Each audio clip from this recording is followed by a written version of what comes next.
getting started with supplies, you're going to need 1 yard of canvas, twill, or denim, 2 12-inch zippers,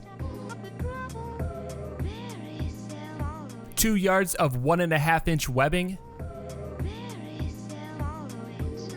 1 1.5-inch buckle set, and lastly you need your pattern, and this pattern is available at properfitclothing.com. Super easy to use, just download it, print it, and you're ready to go. And the links for all the supplies will be in the description, so definitely go check that out. You want to end with 2 bottom front side panels and 2 front strap panels. And for the rest of the panels, you only need to cut 1 layer.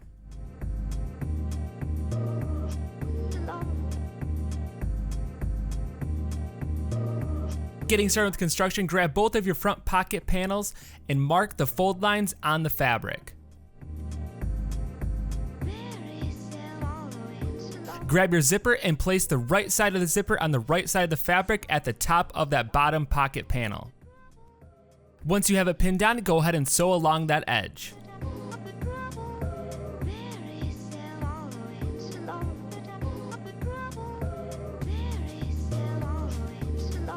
At those fold markings, you're going to want to fold it up and line it up with the bottom of the zipper. And do this on both sides, pin it down, and sew along the bottom edge of that zipper. And this is going to be a top stitch, so definitely pick a thread that's going to match the fabric so it blends in nice.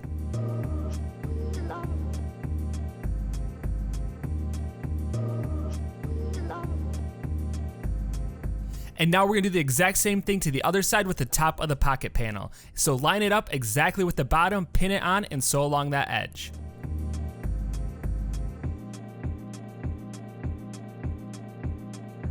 Go ahead and fold up those fold lines to the top of that zipper. Do this for both sides, pin it down, and top stitch across.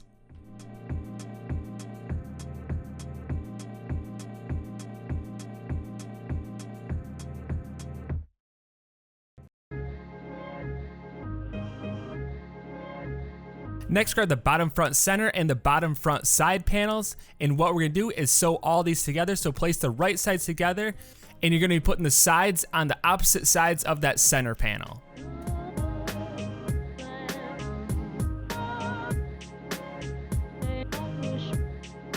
Pin them together and sew along the shorter edges. And this pattern calls for a 1/4 inch seam allowance. Next, grab the top front side panel and connect it to the side panels. Make sure the right sides are together and the curves line up, and go ahead and sew along the shorter edge on both sides. Reach the wizard.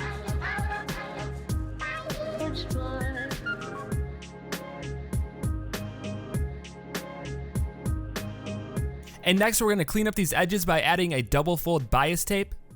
And I'm going to show you a few different ways you can do this. So we're gonna be using a double fold bias tape binder to clean up those edges, and you can definitely get these for domestic sewing machines too. We're gonna have links in the description. So go ahead and cut out long pieces of bias tape that are the right measurements to the width of your binder. The other option is to use a bias tape making kit, and this is where you pretty much just make your own bias tape.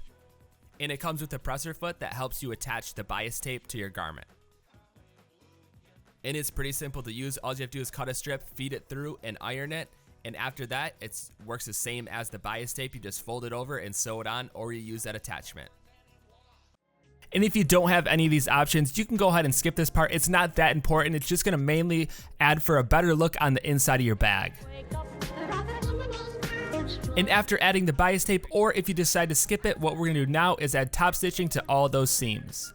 So we're gonna fold that seam over and stitch across the top. And do this for all of the seams.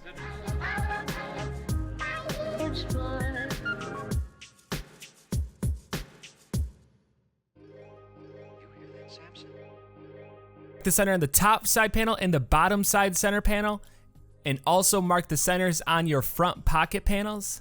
And what we're gonna do is line the top up with the top and the bottom with the bottom, and pin all the way around the outside edge. And before you start sewing, make sure you move that zipper train towards the center of that panel.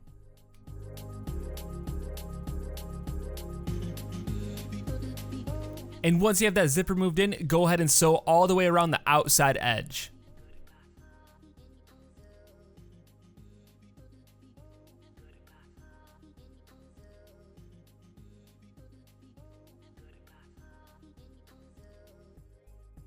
And once it's sewn on, go ahead and trim the zipper ends. And this is why it's okay to use a bigger zipper, because you trim the ends off anyways.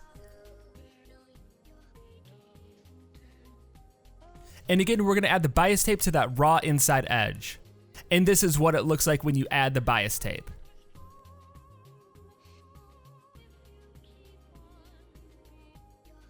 And mark the centers on the outside edge of those side panels and also on your back pocket panel. Then go ahead and line those up and pin all the way around the outside edge.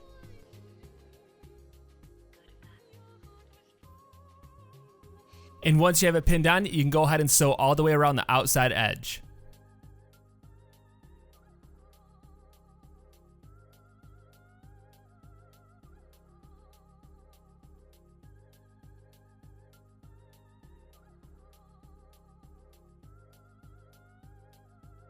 Moving on to the zipper panels, go ahead and grab your top front zipper panel, and on the side that's a little bit more curved, that's where you're going to want to place your zipper right sides together, pin that on, and sew along that edge.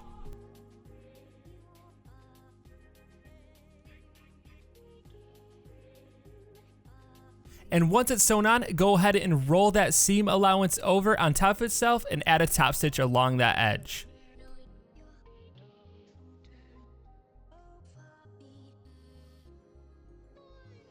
And we're going to repeat this process for the back zipper panel. So go ahead and place the right sides together and sew along that edge.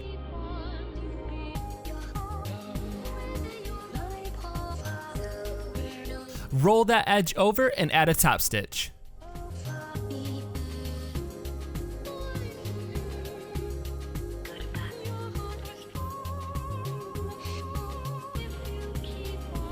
Grab the bottom main side panel, and you're going to want to place the right sides together on those shorter edges.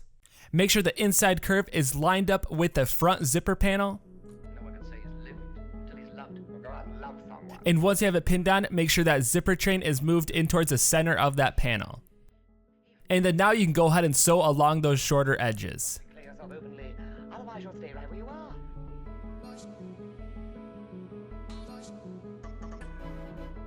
And again, go ahead and trim those zipper ends.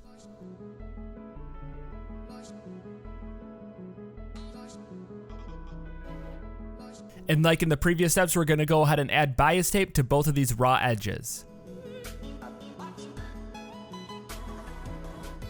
And once you have your bias tape, or if you choose not to add it, we're going to roll those seams over and top stitch along that zipper edge.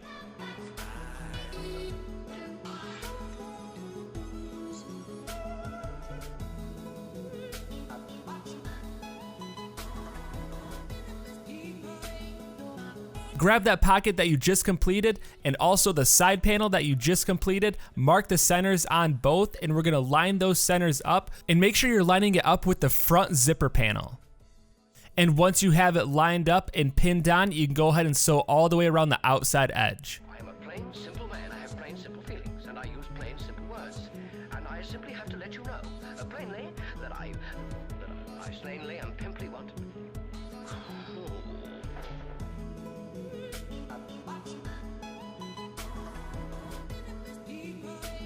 Once you have it sewn on, go ahead and flip the right side out and check to make sure everything is sewn on and there's no open edges.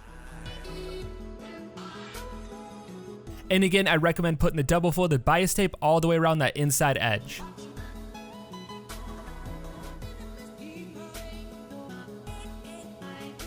Grab your top strap panels, and also from the center, mark out 1.75 inches, and we're gonna line that side panel up with that outside marking. And this is gonna be from the center of the top of that back zipper panel. And you wanna curve that strap panel as you sew it onto the side. Rather nice, then you have it.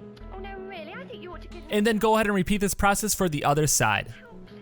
Helplessness is the last thing I am looking for.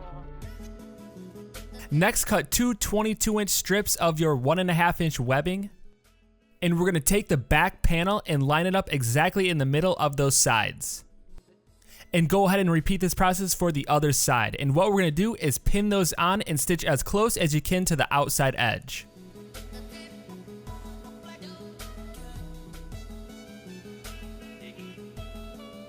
And again, go ahead and mark the centers on your completed front portion and also on your back panel. And we're gonna line these up and pin all the way around the outside edge and make sure that the webbing straps are on the inside when you pin it. Look, please, if we're going to spend the rest of our lives together, you must learn not to interrupt. The rest of our lives? Yes. You mean that? And once you have it pinned down and lined up, go ahead and sew all the way around the outside edge. They're all functioning normally. Do you realize what you've said? I should do. It's pounded in my brain often enough, asleep and awake, in the drowsy fantasy moment of every lonely dawn. Well, come on. What's your answer? You take my breath away. No, it's just the sudden realization, you see, of the fact that I love you. And I do recommend adding the bias tape on the outside edges. And if you choose to add it, just make sure you add it on the top and bottom edge and don't add it on the sides. This will add too much bulk on those straps, and when you pull them through, it will look bulky. And at this point, pull the right side out and check all the seams, make sure everything is sewn together and looking good. And to add extra strength to that strap, we're gonna go ahead and add a top stitch along that webbing. And go ahead and do this for both sides.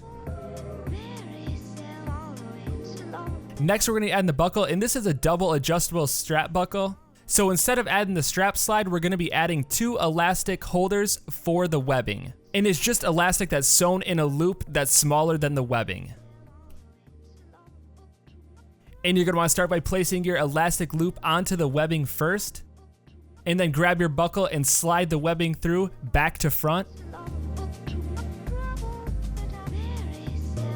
And once you have it pulled through, go ahead and roll it over twice and hem that edge.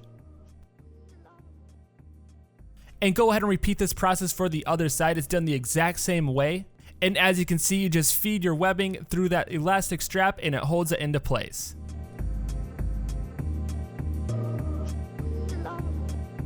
And this is just a different way to do the back strap. You can do it the traditional way if you want to, and we have that in our other videos, so go ahead and check that out. But I think this is a fun way to add a double cinch on both sides of your back webbing strap. But other than that, your fanny pack is complete. Thank you so much for watching. Be sure to like, subscribe, comment, let us know what you think. If you have any ideas, feel free to email us. But other than that, we're gonna keep the videos coming at you, so we'll see you next time.